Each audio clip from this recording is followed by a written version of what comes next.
Good evening, and welcome to this joyful and impactful celebration of inclusion.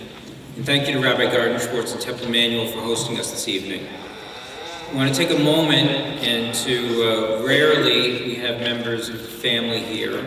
So of course my wife Shira, who's the director of the foundation, my sister Sharon is a trustee, but also my mother Marcia, who's a trustee, and my brother Todd. I'm going to stand up and say,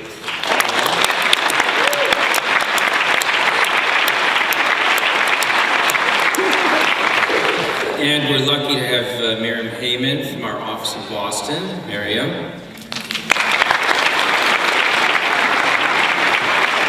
And Gali and Sarit from our office in Israel visiting us. Please. Thank you. I also want to take a moment to thank Molly Silver, who you all know, who's the Ruderman Synagogue Inclusion.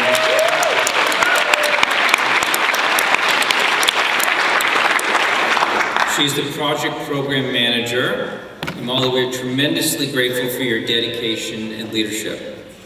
At the Ruderman Family Foundation, we believe that inclusion is fundamental to civil rights, social justice, and Jewish values, and Jewish continuity. The Ruderman Synagogue Inclusion Project has transformed the landscape of synagogue inclusion. 3 synagogues began this journey with us several years ago. And now there are 52 synagogue partners.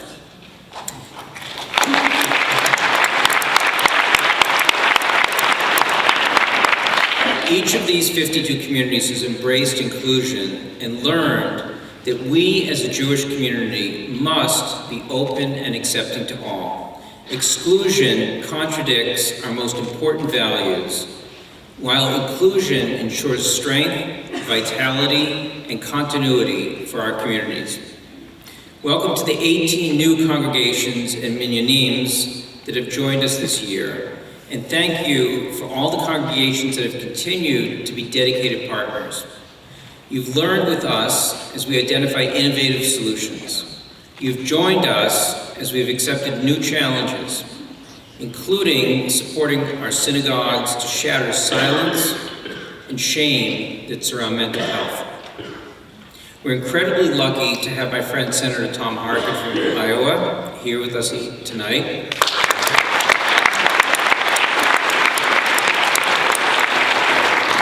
Senator Harkin's leadership in the area of inclusion has shaped and created opportunities in America that I'm personally grateful for. We're very fortunate tonight to have Cindy Kaplan and her daughter, Mira Weisskopf, with us this evening to share a personal story and a prayer.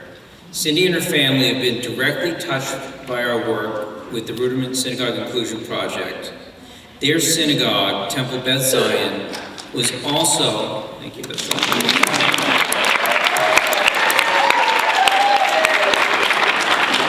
They were also part of the first Ruderman Synagogue Inclusion cohorts. Please join me in giving a warm welcome to Cindy and Mira.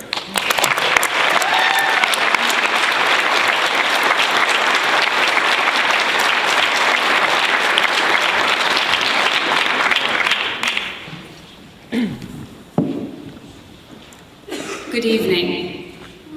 I first want to thank the Ruderman Foundation for their generous support of inclusion in our community. Specifically, I want to thank the Ruderman Synagogue Inclusion Project for all the work you are doing in helping to make our synagogues and prayer communities inclusive for all, and to CJP for being a major partner in this work. I would also like to thank Molly Silver for giving me the honor in sharing our story with you. And I would like to thank all of you for coming here tonight with a belief and mission to make all feel welcome. I'm going to take you back to Mira's bat mitzvah almost 5 years ago. As each person entered the sanctuary, they took a purple and white swirled knit kippah from the basket and placed it on their head.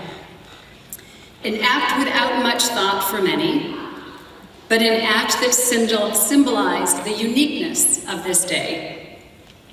A day that centered around Mira becoming a bat mitzvah, Although it was only visible from the back of the room, the sea of purple-covered heads, making a statement of unity and oneness, was felt by me up front as I watched every person, family, friend, and community member sit down, heart open, and willing to receive whatever Mira brought forth in the next hour and a half.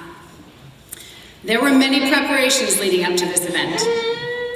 Rav Claudia at Temple Beth Zion met with me and Mira's teachers from Gateways in order to make the accommodations so that not only everything was accessible to Mira, but so Mira could truly experience leading the congregation and could be 100% herself, squeals of joy or frustration included. Preparations involved bringing a table down in place of the lectern and making an allowance for Mira to use her iPad, despite the regular avoidance of electronics on Shabbat. It also included an excitement in being the first bat mitzvah at the synagogue that accommodated significant special needs. Rav Claudia, Reb Moshe, and Gateways approached her bat mitzvah not from a place of stripping away all the things that Mira could not do, but rather from a place of what Mira could bring to the service to make it meaningful for her and for those who attended. This experience of allowing Mira to be fully herself, with a community holding us all, felt like we were wrapped in an enormous talit of acceptance, without the concern of interrupting someone else's big day, and is greater than I can ever find the words to express. For my family, and so many families who have special needs, we often carry an invisible backpack of anxiety. We carry this backpack when going about our everyday activities, such as going to the grocery store, a movie, a Saturday morning service, or a doctor's office. We can easily feel a little bit broken. We experience many moments of isolation and loneliness, accompanied by a fear of disrupting and disturbing the norm and making someone upset by a loud shriek, loud chewing, visible drooling, or simply having a spotlight shining on us in our challenging moments. On the day of Mira's bat mitzvah, Reb Moshe invited everyone to close their eyes and take in a deep breath. Inhale fully and slowly exhale, he said. I sat in my seat, inhaling all that had been put in place, inhaling the feeling of being overwhelmed by the friends and family who came from near and far to be with us on this day. I inhaled all my fears, excitement, and wonder of what the next hour and a half would look like. Would Mira even participate? What if she just looks at us and whines? What if people leave feeling like this wasn't really a bat mitzvah at all? I held all of that at the far reaches of my inhale. I then slowly started my exhale, letting go of all that I had inhaled, giving space to whatever was going to unfold. As I gave space within myself to allow Mira's experience to be whatever it was going to be, I began to feel the collective support, presence, and acceptance of everyone in the sanctuary. It was as if through every inhale and exhale we became one, a comforting, supportive net. Free from the concerns and questions everyone had brought into the room with them, to create a unique openness that allowed Mira to be herself, to fully embody the rituals of this day, ushering forth her joy and exuberance, drawing people in to the gifts that she had to offer. The synagogue provides for so many a place of belonging, a cocoon that mirrors, reflects, and echoes the values that parents want to pass along to their children. When we all have the opportunity to explore and experience these differences within this place of connection, we are then able to embody the experience of acceptance and inclusion and take it with us into the outside world. In the few days following Mira's bat mitzvah, I received an email from a friend who wrote the following. I want to share with you an amazing gift that we received from Mira's bat mitzvah. My son has been reluctant to become a bar mitzvah as he doesn't like services and he actually feels overwhelmed at the whole idea. Mira's bat mitzvah broke all of his as well as our preconceived notions of what a bar mitzvah needs to be. He now sees that to make the day meaningful, it doesn't have to be about fitting into the boxes. He can make his bar mitzvah about him rather than feeling squeezed into what he has previously experienced.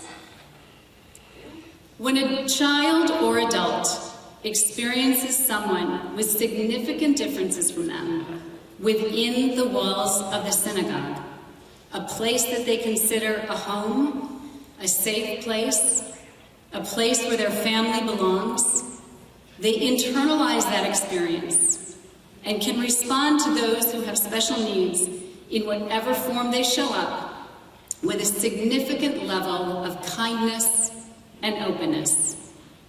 This person, when out in the world, carries with them an opportunity to model for others what it means to pass along acceptance and kindness. Recognizing that each person has a gift to offer, and thus begins to soften the edges of the other's judgment. In Jewish mysticism, it is believed that God created the world through tzimtzum. Tzimtzum is a process when someone steps back in order to allow the space of another. In the case of Mira's bat mitzvah, the TBC community and all others who attended were required to step back from the familiar, the mainstream expectations of a bat mitzvah ceremony, and the judgments that we carry. In this stepping back, space was created to allow for Mira to enter her world, to see the gifts that she brings, and to break down the barriers of expectations, the shoulds of what a bat mitzvah needs to be. When Reb Moshe invited us all to take a deep inhale and exhale, we created space within ourselves. And with the exhale, we let go of what we were holding and allowed for Mira to lead us through the service. So I too will ask you all to close your eyes and inhale deeply. As you slowly exhale, I invite you to join Mira as she leads us in saying the Shehecheyanu. You will find the prayer included in your program in English. Mira will recite it in Hebrew, and we will all read together in English. Please rise in body or spirit and join us for the Shehecheyanu.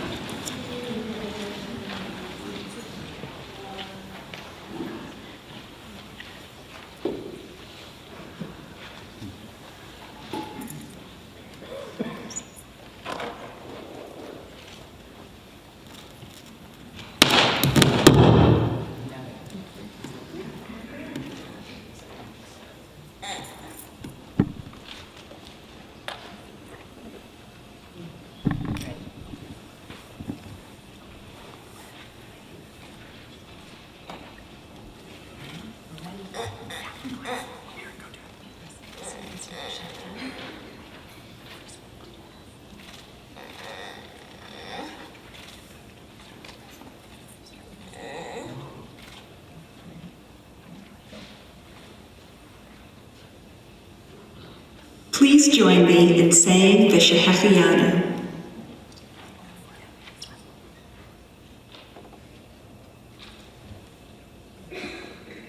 Baruch atah Adonai Eloheinu melech haolam Shehecheyanu v'kiyamanu v'higianu lazman hazeh